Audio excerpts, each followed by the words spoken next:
कि ऑडियो के माध्यम से आप सभी को काउंटर के बारे में विस्तृत जानकारी और हमें आगे किस मुद्दे पे लड़ना है और किस मुद्दे पे हमें राहत मिलती नजर आ रही है और किस मुद्दे पे राहत मिलती नहीं नजर आ रही। इस विषय पे आज मैं चर्चा करूंगा और गहनता से इस चीज को आप लोगों को समझाने का प्रयास करूंगा। भाइयों अनवरत पिछले 3 वर्षों से राज्य सरकार और भर्ती बोर्ड का जो जवाब माननीय न्यायालय में आता चला आ रहा है वही जवाब लगभग शॉर्ट माध्यम से मतलब छोटे तरीके से माननीय सर्वोच्च न्यायालय में दिया गया है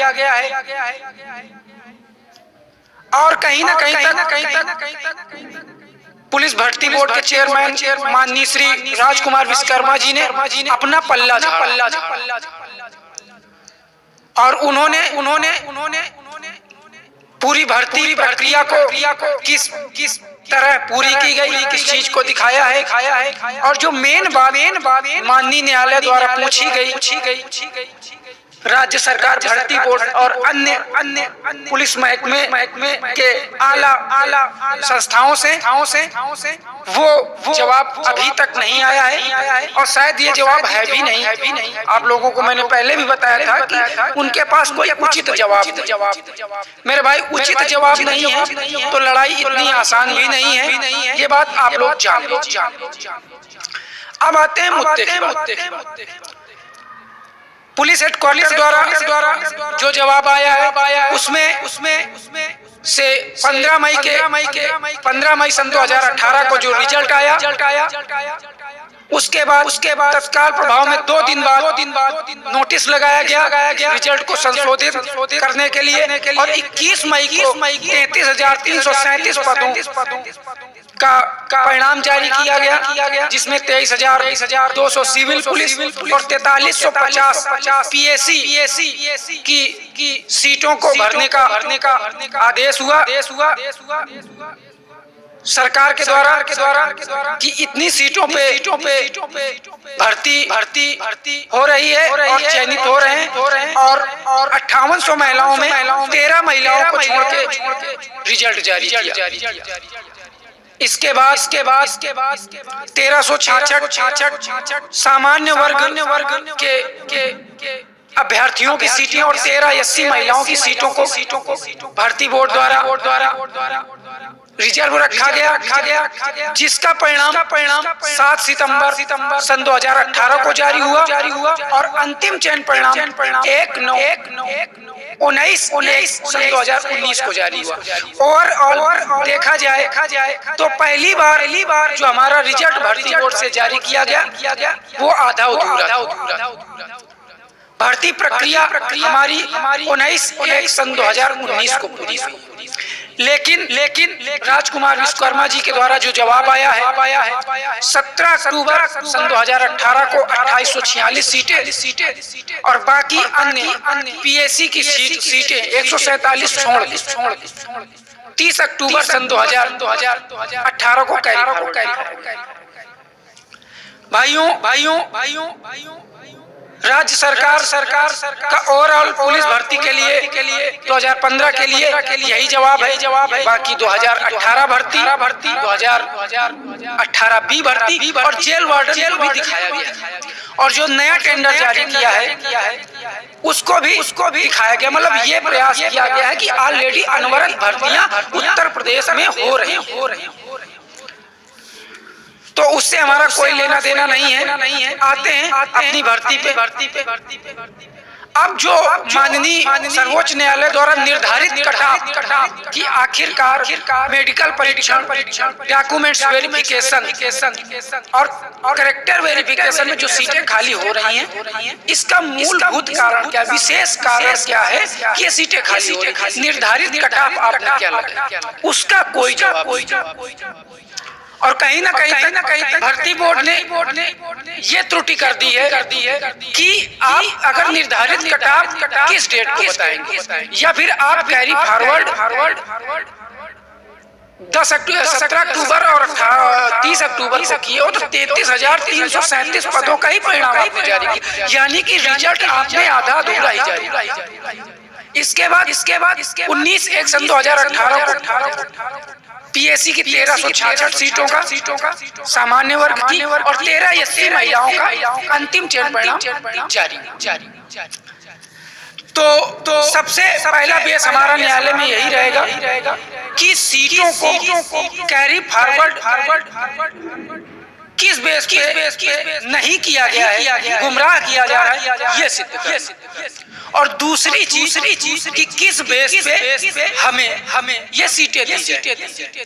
बहुत स्पष्ट रूप से बता रहा हूं आप लोगों को, कोई भी रूल रेगुलेशन या ऑर्डर कॉपी अभी तक हमें सीधे ये राहत नहीं दे रही है कि नॉट ज्वाइनिंग सीटों को कोई भी ऑर्डर होगी नॉट ज्वाइनिंग की सीटों को मेरिट डाउन करके या पेटिशनरों द्वारा या किसी भी स्तर से भरा गया हो, आज तक कोई ऐसा रूल रेगुलेशन नहीं। लेकिन इन्होंने नियमावली में भी काफी बार छेड़छाड़ की, यानी कि मेरिट में इन्होंने पूर्ण रूप से 5 बार छेड़छाड़। अब आपको बता दें 5 बार छेड़छाड़ करने का मतलब आप अपने नियम से ही विरुद्ध गए। बस एक विशेष यही कारण है जो हमें सीटें दिला सकता है और न्यायालय को इस बात पे हमें एग्री करना ही होगा, तभी हमें और आपको सीटें मिल सकती।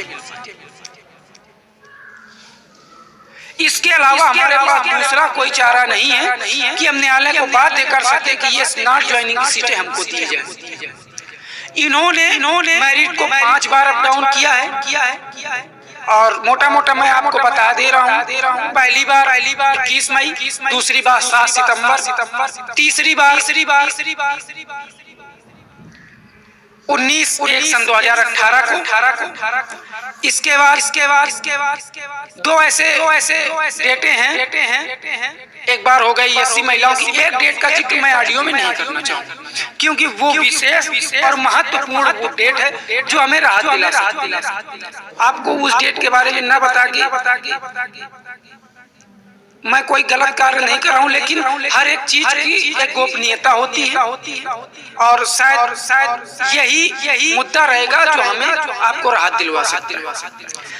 अब काफी भ्रांतियां चली आ रही हैं कि सिलेक्टेड नॉट सिलेक्टेड 15 मई का रिजल्ट लगवाना, ये सिलेक्टेड नॉट सिलेक्टेड को मुद्दा रखवाया गया था कि हमारी याचिका, लेकिन कोर्ट ने नहीं। कोर्ट ने सिलेक्ट नॉट सिलेक्ट पे नोटिस नहीं किया। कोर्ट ने तीनों कैटेगरी में जो सीटें खाली इसके लिए एक कटाव निर्धारित क्यों नहीं की गई है उसके बारे में जवाब मांगा था, जो राज्य सरकार द्वारा नहीं। अब 15 मई या सिलेक्ट नॉट सिलेक्ट का रिजल्ट क्यों नहीं लग सकता है और यह संभव क्यों है, मैं आपको बता रहा हूँ। पिछले दिनों में अभी दरोगा भर्ती का माननीय न्यायालय में जजमेंट 11 महीने तक रिजर्व, उसमें मामला ये था कि जो अभ्यर्थी कम अंक पाए थे नॉर्मलाइजेशन के तहत उनको ज्यादा अंक मिल गए थे, वो सिलेक्ट हो गए थे ट्रेनिंग कर, और जो अभ्यर्थी उनके बराबर ही अंक पाए थे और उनको सिलेक्ट नहीं किया गया था, तो उस बेस पे लड़ाई।